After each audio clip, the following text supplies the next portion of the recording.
Olá, gente, tudo bom? Sejam muito bem-vindos à nossa aula hoje. Meu nome é professor Nixon Ataíde, tá? Sou bacharel em administração e pós-graduado em docência do ensino superior. Acho que muitos aqui já me conhecem, né? A gente dá suporte aí aos nossos alunos no Muro Educacional junto com a UniFCV. E hoje a gente vai pegar um assunto que é muito interessante e muito importante, porque a gente vai discutir hoje sobre contabilidade e planejamento tributário. Então eu quero dividir um pouco dessa aula hoje em dois tópicos importantes, né?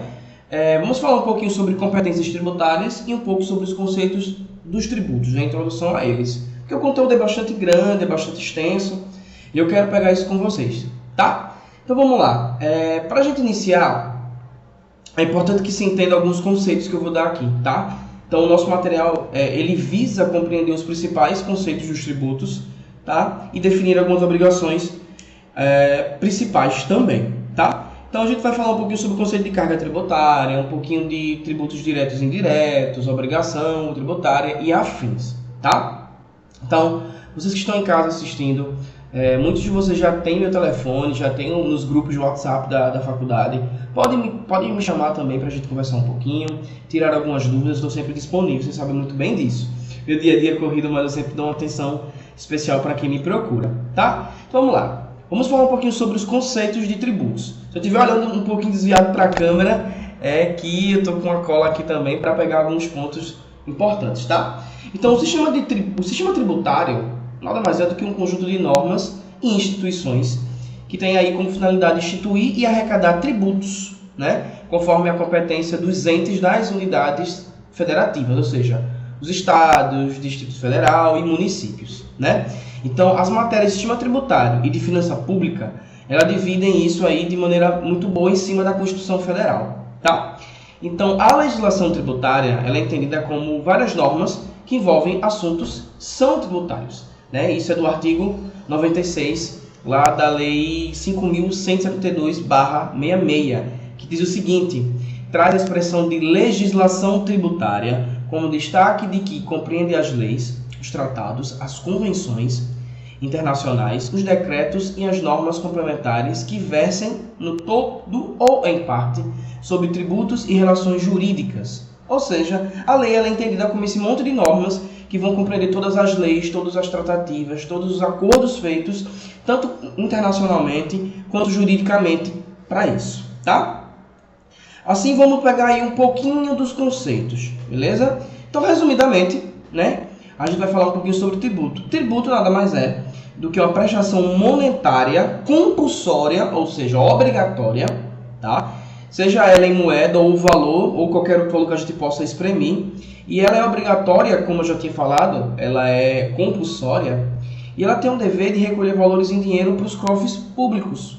Então, o tributo é uma prestação que tem que ser paga obrigatoriamente, e ela vai direto ser recolhida para os cofres públicos.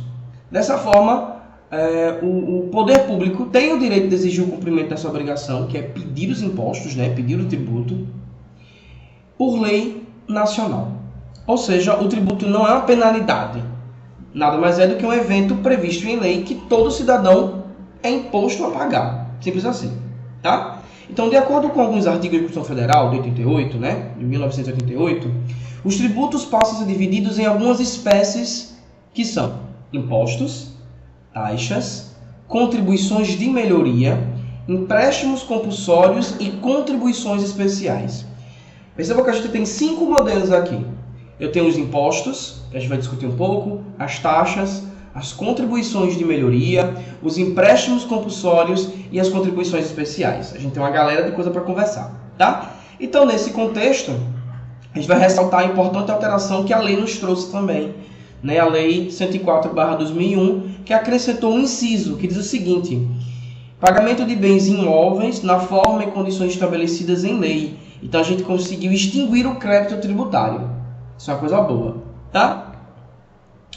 Por isso a gente vai discutir agora um pouco sobre tudo o que acontece nessas receitas, né? O conceito de carga tributária a gente também vai estar discutindo aí, para que vocês entendam muito bem o que significa tributos diretos, tributos indiretos, regressivos, progressivos, que são coisas que têm que ser entendidas por vocês, tá? Então vamos lá. Pegando aqui na minha cola, que está aqui na minha frente, para a gente ver os pontos. Vamos lá. Para quem não sabe, né? Para os que ainda não sabem, na verdade, a gente fala um pouquinho de dação. Dação e pagamento, ou seja, significa pagar com algo que não seja dinheiro. Então, assim, o contribuinte pode quitar a sua dívida oferecendo bens imóveis, não móveis, ao fisco, ao governo, né? Isso está dentro da lei, tá? Então, há 3 formas de financiamento de Estado, né? Quando a gente fala sobre isso, a gente fala aí muito sobre operações de crédito por antecipação da receita ou FMI. Ou seja, a gente vai falar um pouquinho agora sobre as 3 formas de fazer um financiamento ao Estado, que são emissão de moeda, meio de endividamento e geração de receita própria. Primeiro ponto é a via da emissão de moedas, né? Esse modelo de financiamento, ele provoca o famoso inflação, pois emitir e circular moeda corre um alto índice, um alto nível de relação ao volume de bens servidos produzidos pelo Estado. Então, emitir moeda, emissão de moeda, seja ela cédula ou moeda realmente, ela faz com que a gente dê uma inflada na inflação. Aí a gente tem outra modalidade que é por via de endividamento, que são gastos públicos superiores às receitas. Eu gasto mais do que eu arrecado. Então, isso é um endividamento, né? Então, isso vocês percebem que quando a gente gasta mais do que recebe, a gente entra com a saúde do orçamento péssima. E isso é um orçamento público, tá? Então, o Estado se torna cada vez mais dependente de novos empréstimos para fazer, ou seja, para fazer novos encargos, né? Então, imagine que eu vou ser dependente de novos empréstimos para fazer a amortização da minha dívida. Então, eu vou pegar um empréstimo para amortizar, para pagar, para quitar as dívidas públicas. Ou seja, isso vai se tornando uma bola de neve gigantesca, né? Então, o Brasil é um bom exemplo desse tipo de financiamento, pois o site Folha de São Paulo disse que o seguinte: o país deve bater a marca de 87,3% de dívida pública em cima do PIB, que é o Produto Interno Bruto. Então, percebeu que a gente está gastando mais do que arrecada. E olha que a gente arrecada bastante, porque, como vocês sabem, o nosso país é um país que tem uma alta taxa de impostos, né? E vamos para o outro meio de financiamento do Estado, que é a geração de receitas próprias, que são divididas em 2 formas, né? As originárias, que vêm provenientes do patrimônio do Estado, né? A prestação de serviço, alienação dos bens, dos próprios bens, exploração de monopólios do Estado, e as receitas derivadas, que são provenientes também do Estado, por meio de tributos ou multas, que são explorando o patrimônio particular para financiar suas atividades. Dessa forma, esse intuito de financiamento de Estado, ele deve ser fundado em regras econômicas, as quais, por sua vez, apresentam um bom caráter social justo e a geração de receitas próprias por um país que objetiva alcançar a erradicação da pobreza, redução da desigualdade social e a construção da sociedade justa, livre e mais solidária, né? Então, a gente deve usar o sistema tributário como um mecanismo de repartir os recursos financeiros. Por isso, a gente tem que entender que o pagamento de impostos ele é extremamente importante, porque é por meio dele que o Estado consegue dar dignidade aos cidadãos que nele residem. Quando eu digo Estado-nação, tá? Então a gente vê que a Receita Pública é toda a arrecadação de dinheiro que é administrada pelo Tesouro Nacional e, consequentemente, ela vai ser utilizada com o intuito de fazer investimentos públicos e também para saldar as despesas. Então, essa arrecadação que vem da Receita Pública, ela é feita, ela é originada, ela é criada por meio de tributos pagos por nós, cidadãos, e empréstimos oferecidos pelo próprio governo, sendo constituída por alguns tipos de receita. A gente vai entrar agora a fundo em 2 delas, que é as receitas públicas originárias, que são receitas públicas provenientes do patrimônio do Estado, tá? Que viu-se, né, se originou-se do próprio patrimônio público, que é um grande exemplo disso é a receita determinada à venda de uma empresa pública, que por sua vez origina receita para cofres públicos mediante essa venda em licitação. Caso aqui mesmo do nosso estado, né? A gente pega uma empresa pública, que era a Eletrobras, e a gente vende ela para uma empresa privada. Isso gera dinheiro para os cofres públicos, né? Então, mediante essa venda, a gente faz uma licitação pública e gera dinheiro, né? O dinheiro entra para dentro das receitas do Estado, né? Ou do Estado, do patrimônio do Estado, né? E a gente tem as receitas públicas derivadas, que são receitas públicas que derivam do patrimônio particular de nós cidadãos por meio de força, coação ou compulsão legal, podendo ser de forma tributária ou não tributária. Por exemplo, multa de trânsito é um bom exemplo disso, tá? E esse dinheiro ele é redirecionado para os cofres públicos, ou seja, para o Tesouro Nacional.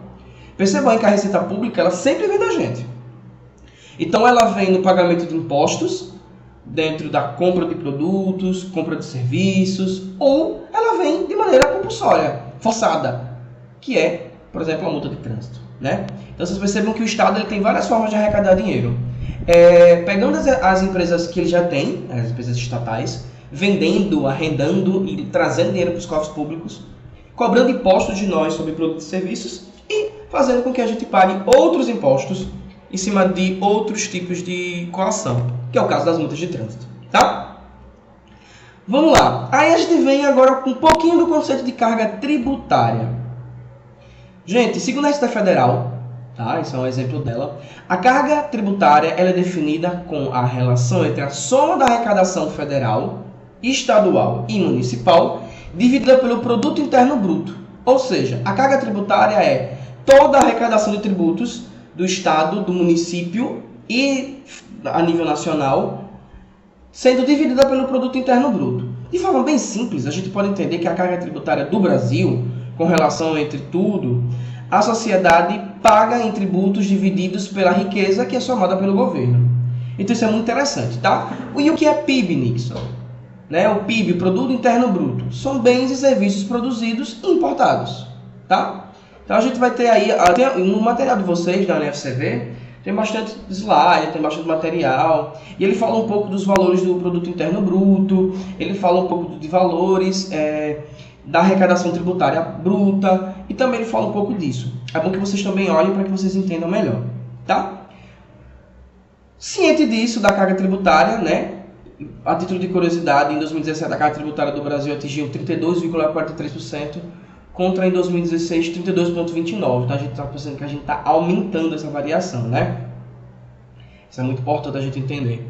Vamos lá. Tributos diretos e indiretos, né? Regressivos e progressivos. Os impostos, eles podem ser diretos ou indiretos. Quando é que eles são diretos, professor? São os tributos cujos contribuintes são os mesmos indivíduos que arcam com o ônus da própria contribuição. O ônus é exclusivamente do contribuinte, ou seja, o contribuinte de fato é de direito. Exemplo, imposto de renda, imposto sobre importação, imposto sobre exportação, então importação e exportação, imposto de renda, imposto de território rural, imposto de transmissão inter vivos, imposto de predial urbano, que é o IPTU que a gente paga, imposto sobre propriedade de veículos, que é o IPVA, e outros exemplos. Isso são impostos, são tributos diretos. Já os tributos indiretos são os tributos cujo ônus os contribuintes podem transferir total ou parcialmente para terceiros. Ou seja, são pagos pelo comprador, a empresa é somente a intermediária desse imposto. Por exemplo, Nixon. E o ônus, obviamente, não é do contribuinte de direito, tá bom? Quais são esses? IPI, ICMS e ISS, que são cobrados pelo fisco, né? Ou seja, entre o contribuinte e o produtor, né? Ou o vendedor, que emite a nota fiscal e cujo valor do tributo é transferido ao comprador em cima do produto, da mercadoria, do serviço. Então, o ISS, o ICMS e o IPI, tá? Então, nesse contexto, a gente vai destacar aqui que os tributos também eles podem ser classificados como progressivos e regressivos.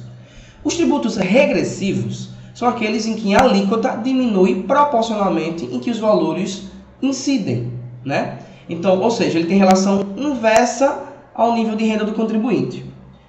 Isso é muito interessante. Já os tributos progressivos, como o programa já disse, são aqueles em que a alíquota aumenta a proporção em que os valores sobre os quais ele incide são maiores, mantendo a relação sempre muito positiva com o nível de renda.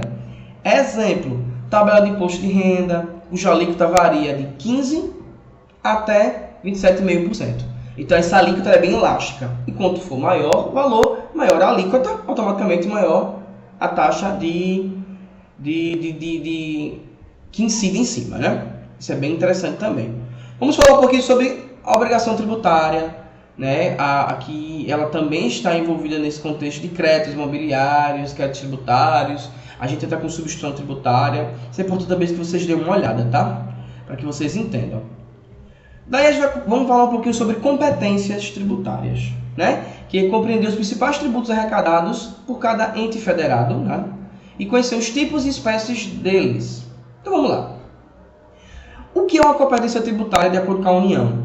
A Constituição Federal, ela não cria tributos, tá? Ela não cria, mas ela outorga competência para que a União, os estados e o Distrito Federal e os municípios, por meio de lei, o façam, ou seja, criem tributos, né? Então, desse modo, é possível afirmar que a competência tributária é o poder ou a aptidão outorgada constitucionalmente entre os entes políticos para que editem as leis que instituem tributos. A Constituição Federal, ela atribuiu a competência tributária aos entes públicos em seus artigos 153 e 156 e outorga a cada qual o poder de instituir e também de cobrar essas tributações, devendo às pessoas jurídicas de direito público atuar nesses ditames constitucionais, né, bem como nos limites de suas respectivas parcelas de poder. Então, a competência tributária, ela se distingue da competência legislativa plena do Código Tributário Nacional, que também é uma competência concorrente, na verdade, né? Então, ela é genérica, pois ela atribui aos entes políticos a competência para legislarem sobre matérias de direito tributário. Tá? É muito bom entender também.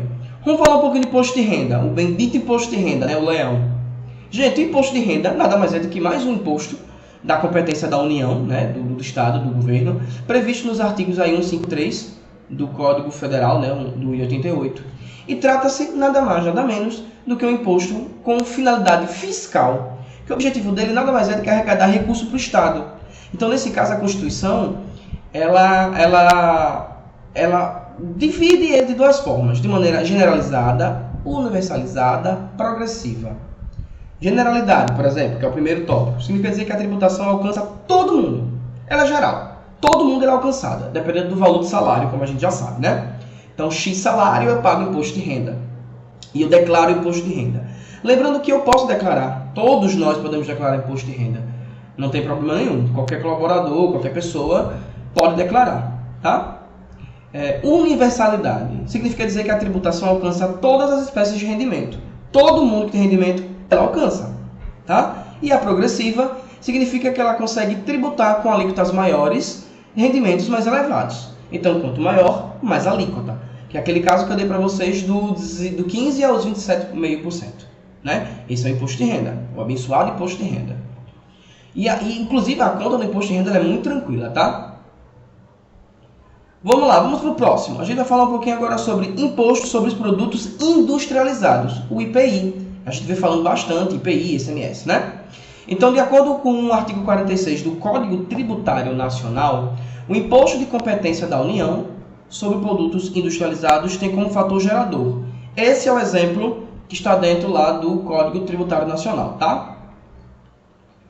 Ele é dividido em 3 fatores. Escutem bem como é que está dividido lá no código. 1. O seu desembaraço aduaneiro quando de procedência estrangeira, produtos industrializados IPI. 2. A sua saída dos estabelecimentos a qual se refere o parágrafo. E a sua arrematação, quando apreendido, abandonado e levado a leilão. Então, resumidamente, são 3 os fatores que incidem o IPI. O desembaraço aduaneiro, caso esse produto seja de procedência estrangeira.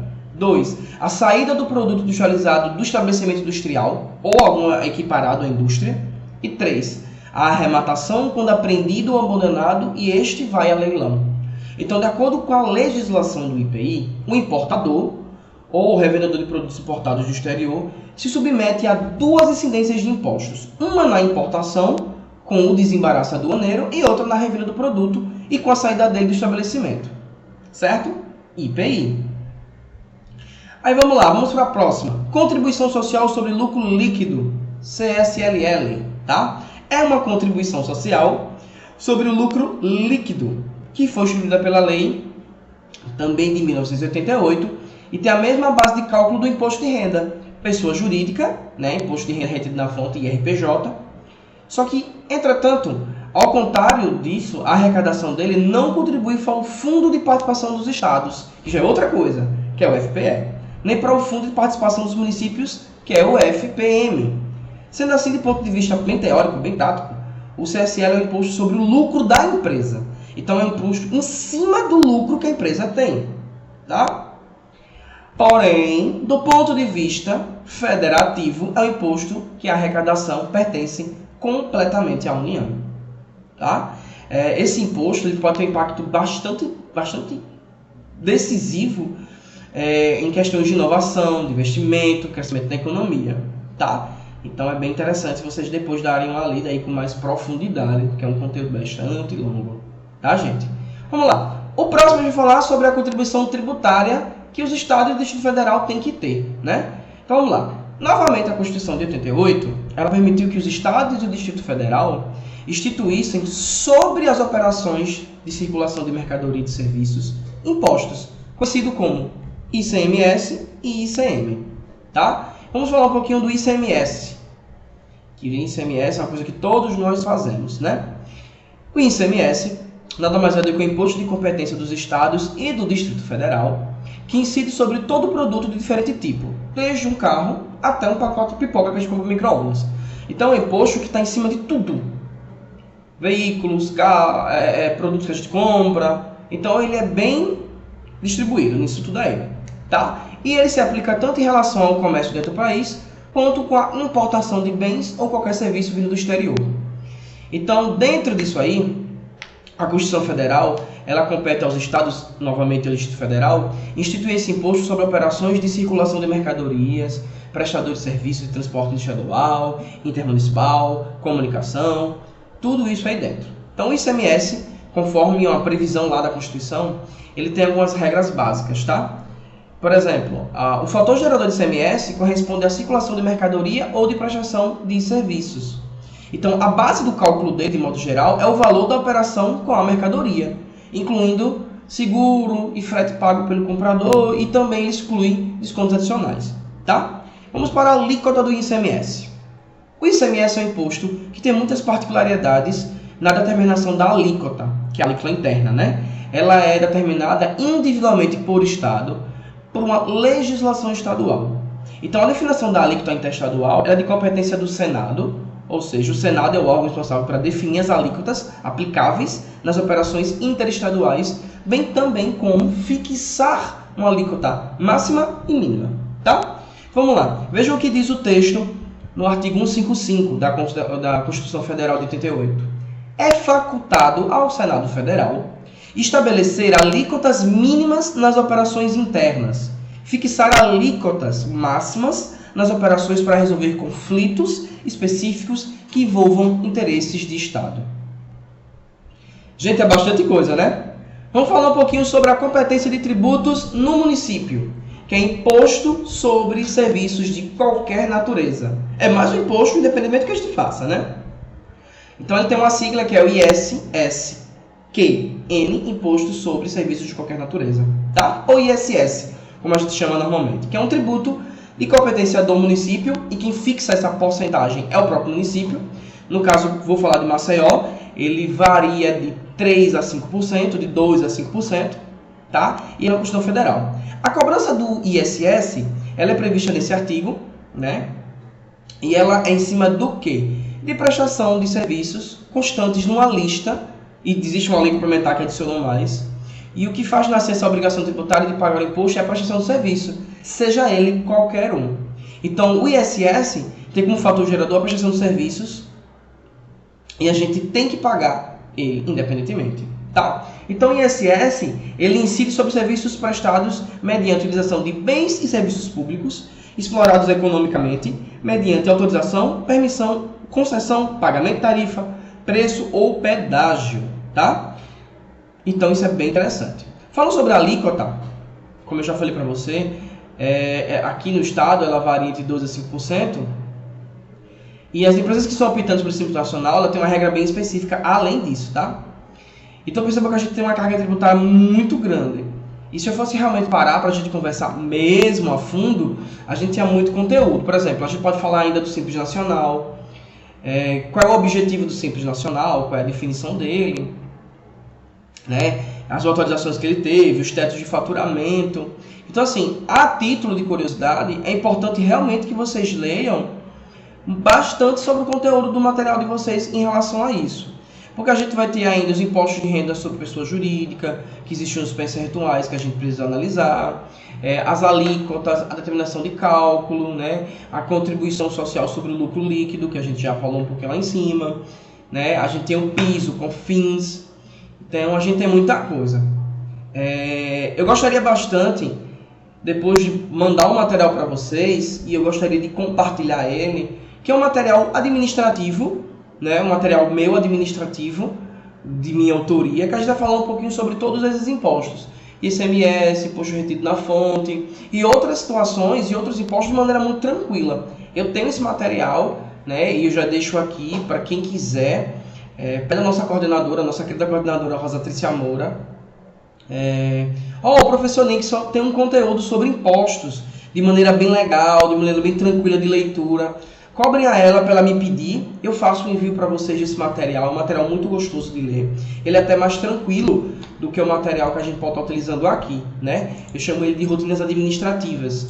Ele é um material bem tranquilo, bem simples, de fácil entendimento, e ele é muito rico, porque ele vem trazer basicamente todas essas nomenclaturas e explicações de todos esses impostos que o nosso Estado, mais uma vez, né? Quando eu falo Estado, eu falo a nível nacional. Ele tem. Então, essas rotinas administrativas de impostos, ele consegue clarear muito bem a mente de vocês. Eu gostaria muito de compartilhar. Por exemplo, lá eu vou falar um pouquinho sobre os impostos que incidem, né? A evolução histórica dos impostos e outras características que são muito importantes. Eles estão envolvidos lá também, tá? Por exemplo, nas rotinas administrativas, a gente falar o que são impostos, né? Lembrem-se, todos vocês, que imposto é uma quantia de valor, em dinheiro, que a gente paga para o Estado e para os municípios, e ele vai custear todas essas despesas administrativas e de investimento, né? Então, por exemplo, definição de impostos.